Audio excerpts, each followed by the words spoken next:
Bem-vindos, pessoal, a mais uma aula de geometria. Nessa aula estudaremos os triângulos.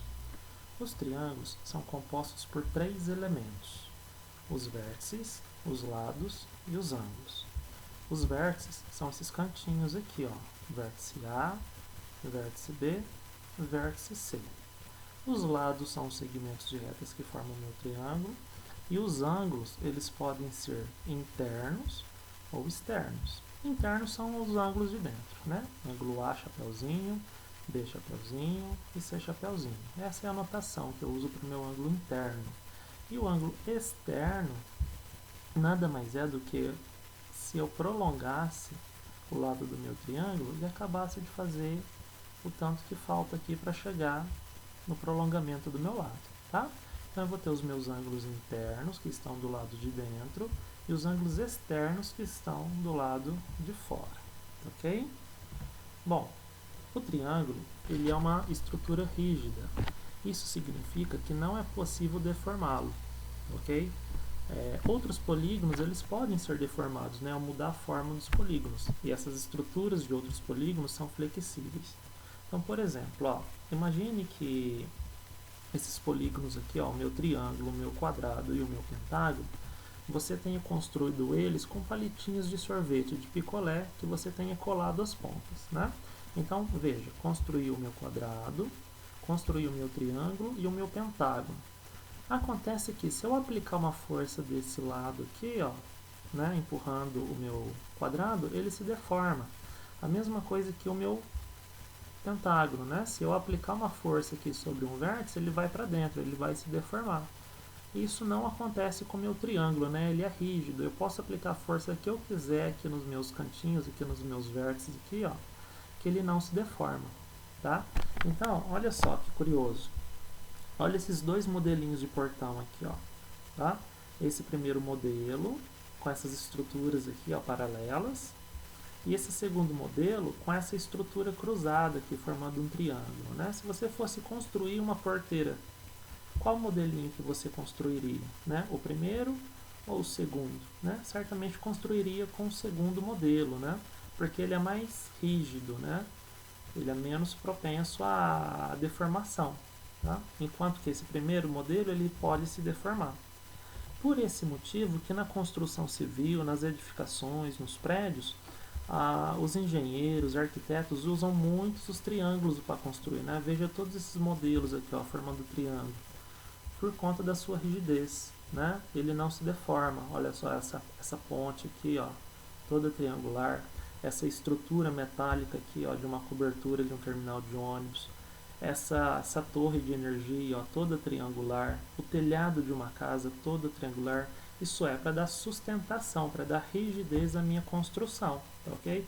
Se todas essas construções fossem edificadas sobre quadrados ou pentágonos, isso estaria muito mais suscetível a deformações, tá? O que não acontece no triângulo, ok?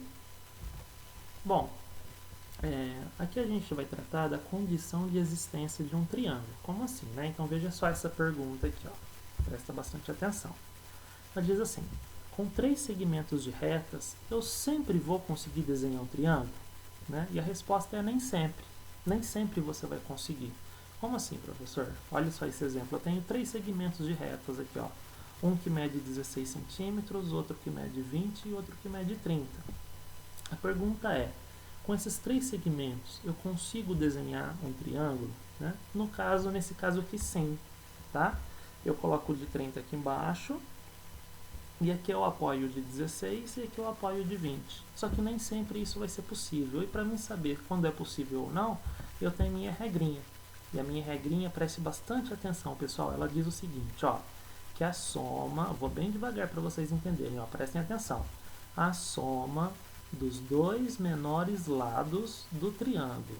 Tá? Então, a soma dos dois menores lados do triângulo. Quem são os menores lados aqui? O 16 e o 20. Então, você vai somar eles, né? 16 com 20, 36. Então, vamos voltar aqui, ó. A soma dos dois menores lados do meu triângulo deve ser maior, tem que ser um valor maior do que a medida do maior lado do meu triângulo. Confuso, pessoal? Não é muito não. Ó, qual que é o maior lado do meu triângulo? É o 30, né? Então, quando eu somo os meus dois menores, 16 mais 20 dá 36. Tem que ser maior do que o 30, que é o maior lado do meu triângulo, tá? Vamos ver esses dois exemplos aqui, ó. Eu tenho 3 segmentos de reta aqui, ó. Um medindo 2, outro medindo 3 e outro medindo 4. Consigo formar um triângulo aqui?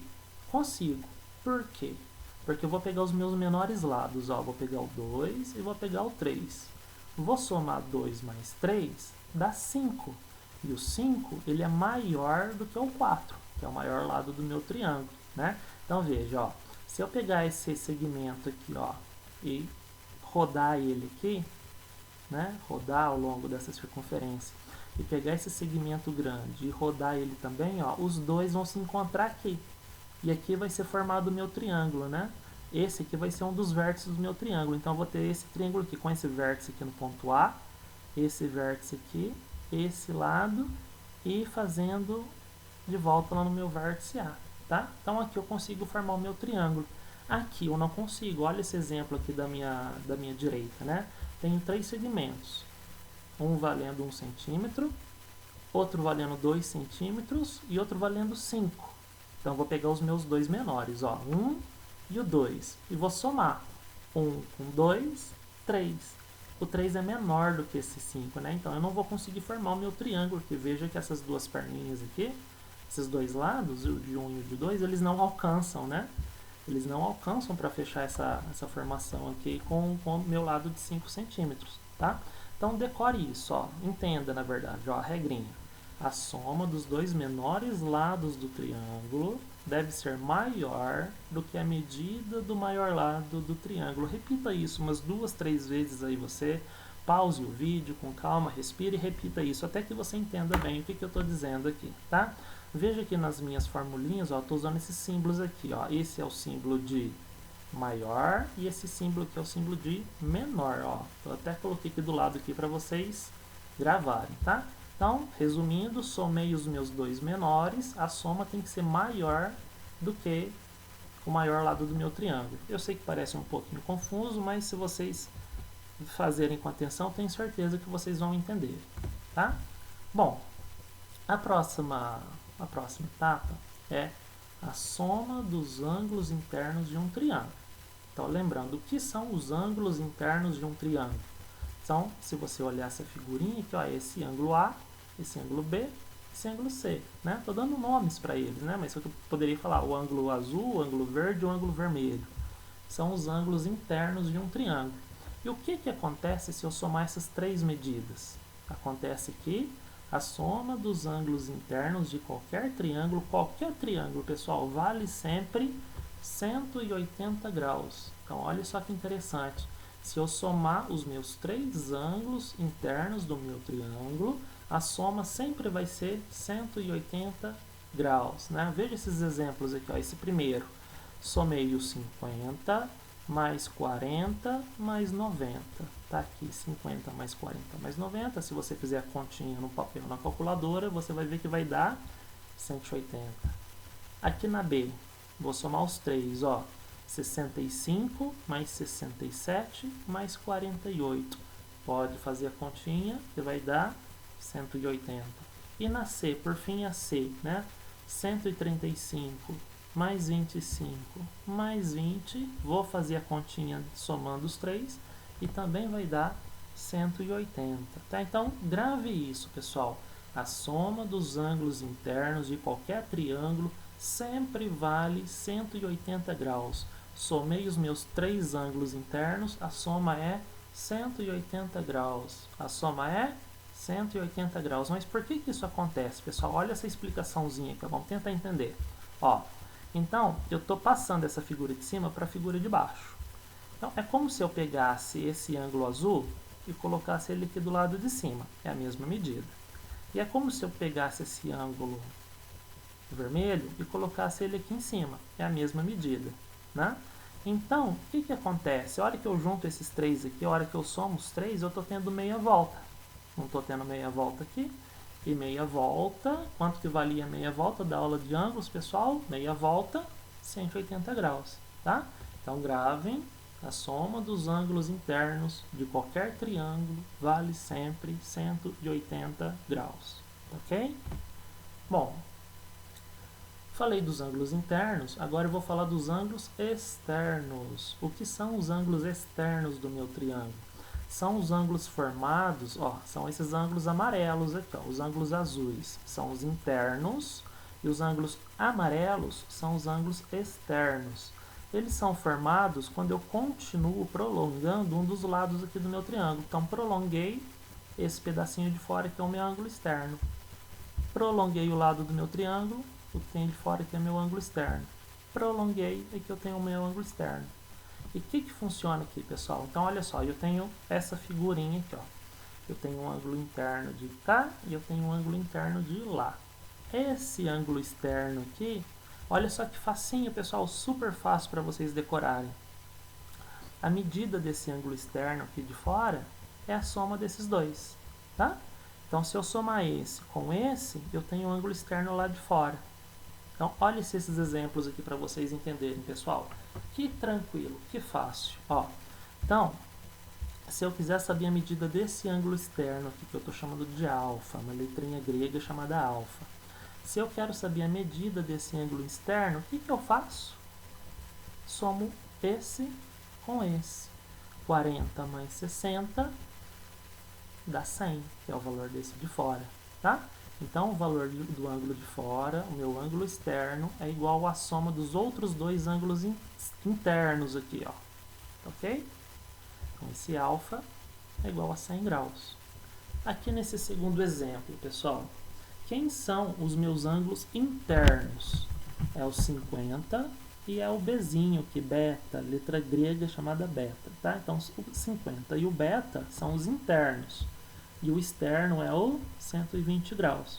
Então, o que diz a minha regrinha? Diz que se eu somar o 50 com o beta, tem que dar o 120, que é o externo, tá? Então, ó, o beta mais o 50 tem que dar 120, tá?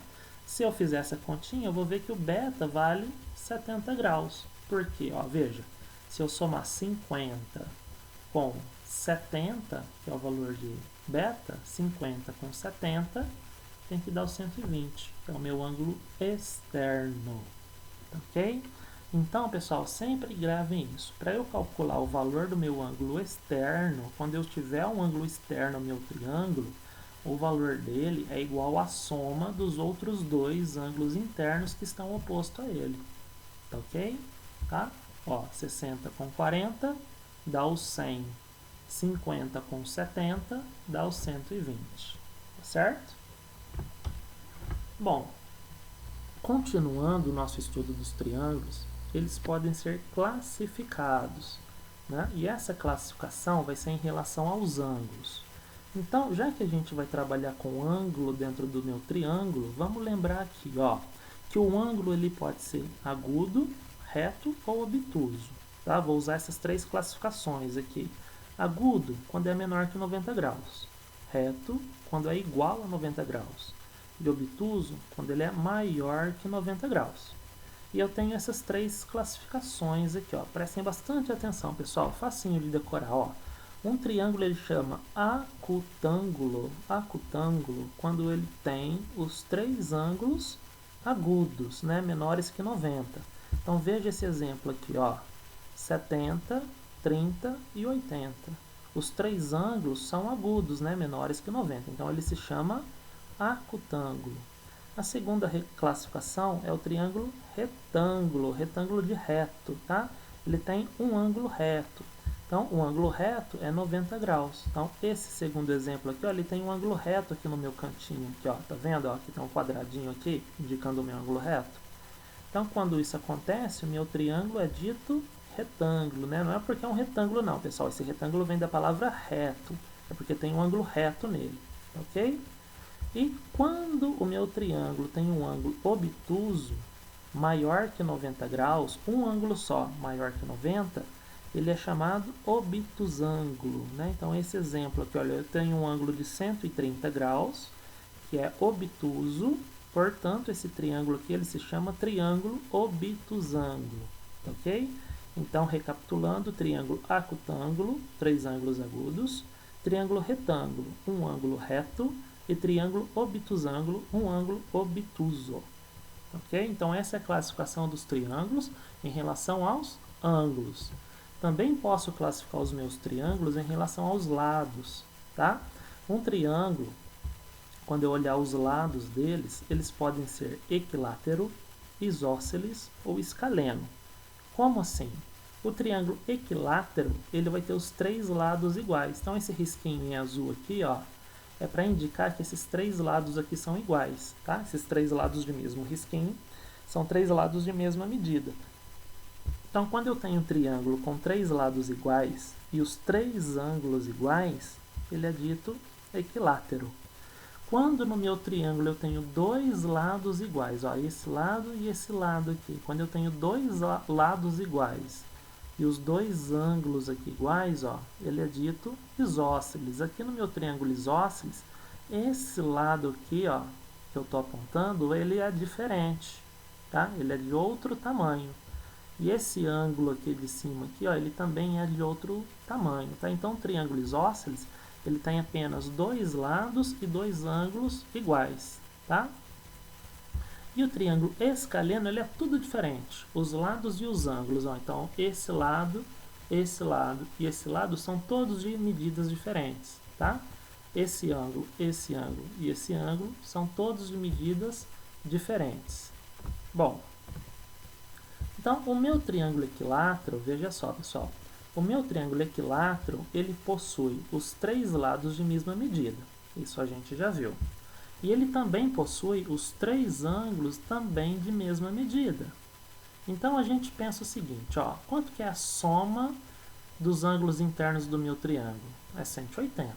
Se eu tenho 3 ângulos, eu vou dividir 180 por 3 e eu tenho 60 graus, tá? Então, já que eles têm a mesma medida, os ângulos, essa medida tem que ser 60 graus, tá? Então, porque 60 com 60 com 60 dá 180. Essa é a única maneira de terem a mesma medida. E os lados, né? Então, os lados também têm que ter a mesma medida. Então, aqui são 2 exemplos de triângulos equiláteros, ó. Esse lado mede 2 centímetros, esse lado mede 2 centímetros, esse lado mede 2 centímetros. Todos iguais, então são equiláteros. Esse lado mede 5, esse lado mede 5, esse lado mede 5. Todos iguais, portanto equilátero, né? Lembrando que os ângulos aqui dentro aqui não estão desenhados, mas se eu desenhá-los aqui, vão ser todos de 60 graus. Isso no triângulo equilátero. No triângulo isósceles é um pouquinho diferente. Então, ó, vamos lembrar do triângulo isósceles. O triângulo isósceles, ele tem 2 lados iguais. Esse lado aqui e esse lado aqui.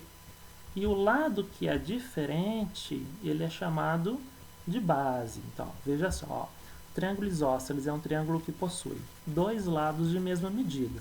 Isso a gente já viu, esse e esse. Um lado de medida diferente, que é chamado de base. Então, esse lado aqui de medida diferente é a minha base.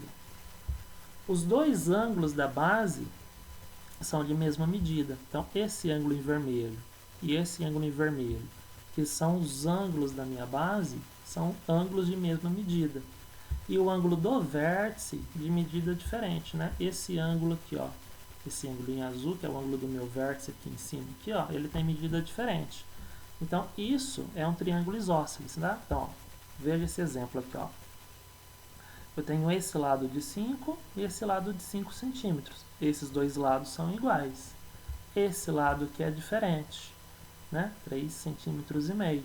Então, esse lado que é diferente é a minha base, né? Então, se eu tenho 2 lados iguais e um diferentes, é um triângulo isósceles. E aqui também, pessoal, ó, 2 ângulos iguais e um diferente. Esses 2 ângulos iguais aqui, ó, formam a minha base. Essa aqui é a minha base. Isso significa que esse lado é diferente e esse lado, ó, e esse lado aqui são iguais. Eu não tenho as medidas deles escritas aqui, mas certamente eu posso afirmar que se trata de um triângulo isósceles, porque os 2 ângulos aqui da minha base são iguais. Ok? Então, recapitule: triângulo isósceles, 2 lados e 2 ângulos de medidas iguais. Ok? Tenho a minha base, os ângulos da base o meu vértice e os ângulos do vértice. Os ângulos da base são iguais e o ângulo do vértice é diferente. E para terminar a nossa aula, eu vou falar um pouquinho do eixo de simetria. O que é um eixo de simetria, pessoal? É um eixo que eu passo no meio do meu triângulo, que vai dividir o meu triângulo certinho ao meio, tá? Então, olha só esse triângulo isósceles aqui, ó. Esse lado é igual a esse lado. E eu tenho essa base aqui. Então, a partir do meu vértice, se eu passar esse eixo aqui, ó, ele divide o meu triângulo exatamente ao meio. Então, por exemplo, se a minha base mede 10 centímetros, eu vou ter 5 de cá e 5 de lá, tá? Então, esse é meu único eixo de simetria no meu triângulo isósceles. No meu triângulo equilátero, eu vou ter 3 eixos de simetria, né? Então, lembre que o triângulo equilátero são os 3 lados do mesmo tamanho. Então, a partir desse vértice, eu posso passar esse eixo de simetria. A partir desse vértice, eu posso passar esse eixo de simetria. E a partir desse vértice, eu posso também passar esse eixo de simetria. Todos esses 3 eixos dividem o meu triângulo em 2 partes iguais. Então, por exemplo, esse eixo aqui, ó, que está passando nesse vértice aqui em cima, divide o meu triângulo nessa metade aqui e nessa metade aqui. E essas metades são exatamente do mesmo tamanho, né? Então, por exemplo, se o meu lado aqui mede 6, eu vou ter 3 de cá e 3 de lá, tá? E esses 3 eixos de simetria, eles vão se encontrar nesse ponto aqui, que é o centro de simetria do meu triângulo equilátero. Então, lembre disso, o triângulo isósceles tem um eixo de simetria e o triângulo equilátero tem 3. Ok, pessoal? Bom, chegamos ao fim da nossa aula. Espero que vocês tenham tirado proveito. Se foi muito corrido, muito conteúdo, assista a aula novamente. Vá pausando o vídeo com bastante atenção até eliminar todas as dúvidas, pessoal. Fiquem bem e até a próxima aula.